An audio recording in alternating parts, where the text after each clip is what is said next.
Assalamualaikum warahmatullahi wabarakatuh. Hai semuanya, perkenalkan kami mahasiswa semester 1 Universitas Negeri Gorontalo, jurusan Ilmu Hukum dan Kemasyarakatan, Program Studi Pendidikan Pancasila dan Kewarganegaraan. Perkenalkan, nama saya Salsabila Putri Ramadhani PDAU. Saya Berdiawan Suwondo. Saya Sriwana Priyani Amir. Saya Daniar Bakari. Saya Nur Pateo.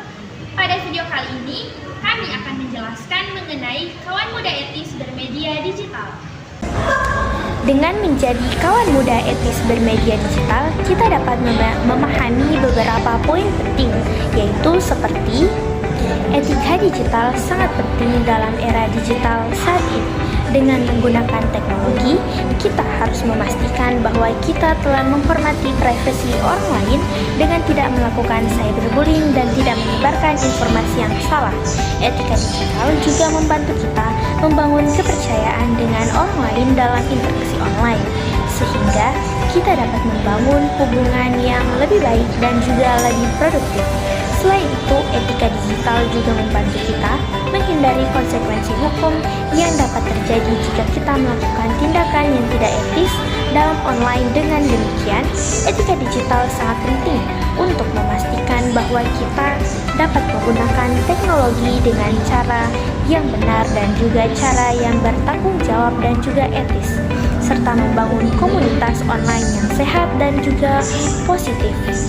Untuk menghindari perilaku bullying di dunia media digital, mari kita promosikan gerakan empati dan buang perilaku toksik dalam interaksi online. Apa sih itu empati?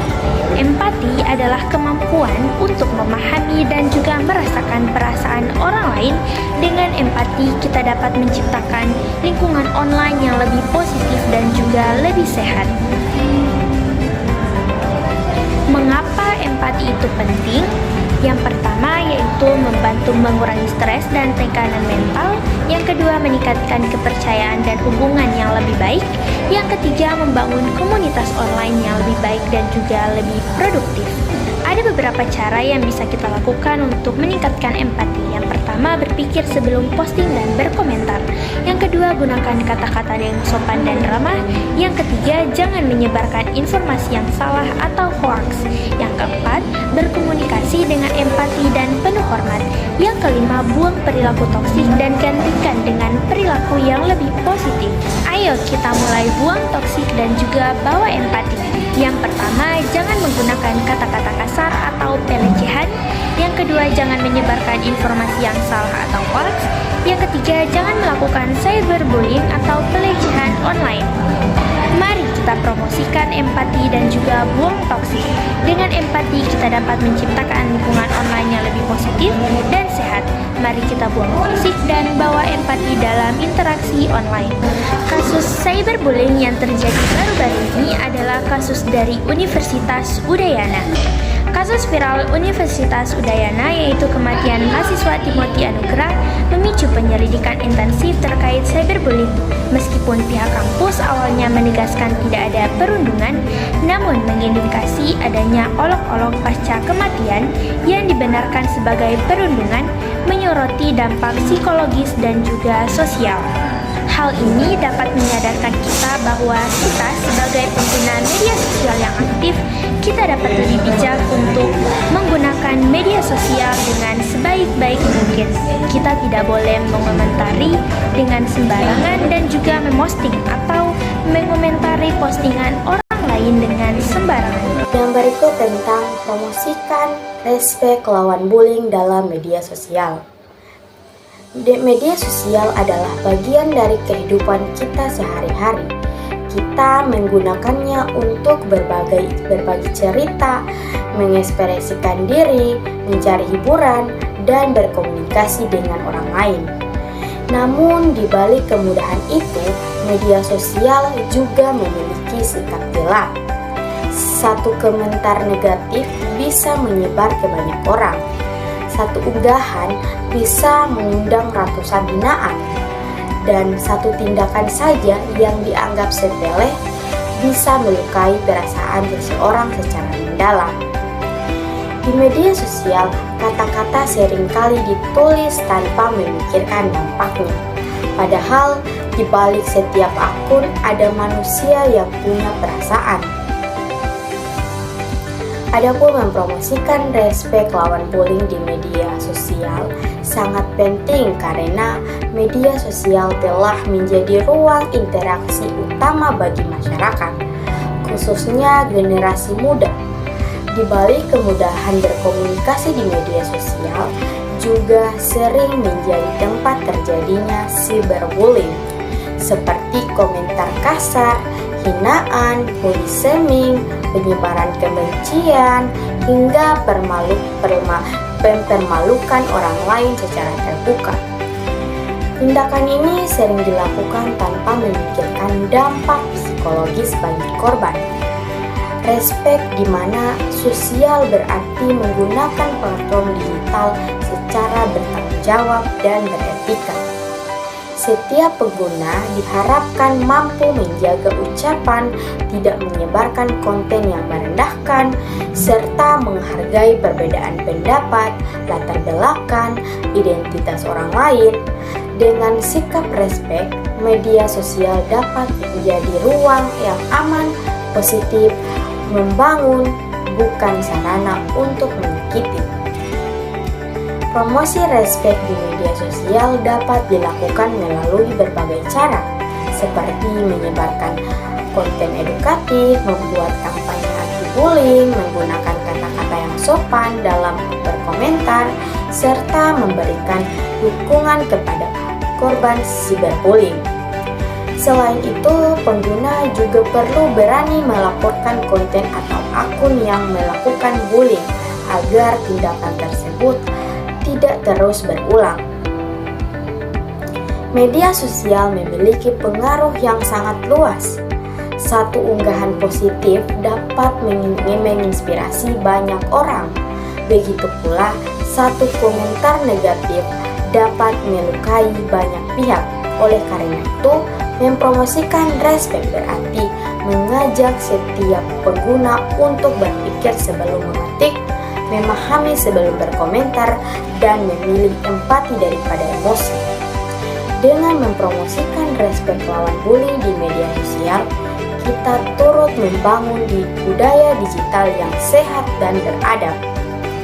Media sosial seharusnya menjadi tempat untuk berbagi, belajar, dan saling mendukung. Bukan ruang untuk menjatuhkan. Perubahan besar dapat dimulai dari tindakan kecil, yaitu bersikap saling menghargai di dunia digital. Baik, selanjutnya saya akan menjelaskan materi promosi perdamaian hindari sara di media sosial. Media sosial adalah ruang publik digital yang mempertemukan banyak orang dari latar belakang berbeda. Karena itu, sikap kita di media sosial sangat berpengaruh terhadap tercapainya suasana damai atau justru konflik. Yang pertama, mempromosikan perdamaian berarti menggunakan media sosial untuk menyebarkan hal-hal yang positif seperti menghargai pendapat suku, agama, ras, dan wilayah, menyampaikan pendapat dengan bahasa yang sopan dan tidak menyinggung pihak lain, membagikan konten yang mendidik, menyejukkan, dan membangun persatuan, menyelesaikan perbedaan pendapat dengan dialog, bukan dengan hinaan atau provokasi. Dengan sikap ini, media sosial dapat menjadi sarana pendapat persatuan dan memperkuat persatuan bangsa. Yang kedua, hindari sara di media sosial.